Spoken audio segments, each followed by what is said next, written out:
देख रहा है विनोद, जब 1970 में हमें गेहूं की ज़रूरत थी तो जो हमें आंखें दिखाते थे वो अब हमें सजेशन दे रहे हैं। एक समय था जब ये कहा जाता था कि दाल रोटी खाइए और प्रभु के गुण गाइए, लेकिन अभी दाल रोटी के ही गुण इतने हैं कि उन्हीं के बारे में चर्चा हो रही है। मैं हूँ अनिमेश। क्या रोटी के दाम बढ़ने वाले हैं? क्या हमारे किचन में महंगाई की एक बार फिर से एंट्री होने वाली है? और दुनिया क्यों इंडिया की तरफ बहुत हसरत भरी निगाहों से देख रही है? आज इस पे बात करते हैं। इन सब के पीछे है वीट यानी कि गेहूँ, जिसकी इस साल पैदावार कम हुई है। सरकार ने ख़रीदी कम की है, इस हद तक ख़रीदी कम की है कि जो स्ट्रैटेजिक स्टॉक होना चाहिए इंडियन गवर्नमेंट के पास, उसमें से सिर्फ 10 मिलियन मीट्रिक टन ज़्यादा है। और इसीलिए लोग ये भी कह रहे हैं कि उन इलाकों में जहाँ पे खाद्यान्न फ्री में देने की स्कीम है, कहीं वो बंद तो नहीं हो जाएगी। इनफैक्ट सेंट्रल गवर्नमेंट ने उन स्टेट से बात की है जहाँ पर गेहूँ दिया जाता है कि गेहूँ की जगह पे चावल क्यों न दिया जाए। अब इस पर क्या डिसीजन होगा ये तो आगे पता चलेगा।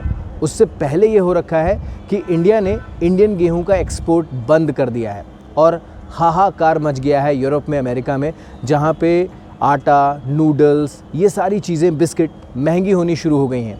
और वो कह रहे हैं कि इंडिया को ऐसा नहीं करना चाहिए। एंड इंडियंस आर लाइक, देख रहा है विनोद, जब 1970 में हमें गेहूं की ज़रूरत थी तो जो हमें आंखें दिखाते थे वो अब हमें सजेशन दे रहे हैं। ऐसा नहीं चलेगा। विनोद जाग। इंडियंस यानी कि विनोद जाग चुका है।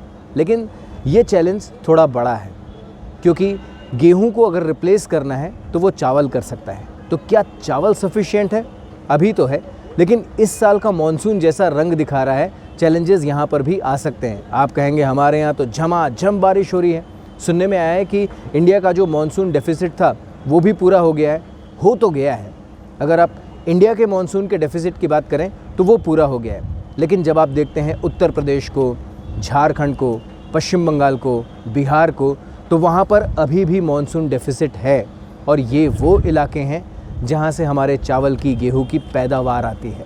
तो अगर यहाँ तक बारिश नहीं पहुँची, यहाँ पर मॉनसून डेफिसिट रहा, तो चैलेंजेस बढ़ सकते हैं। तो बादलों से कहिए यहाँ बरस रहे हैं, इट्स ओके।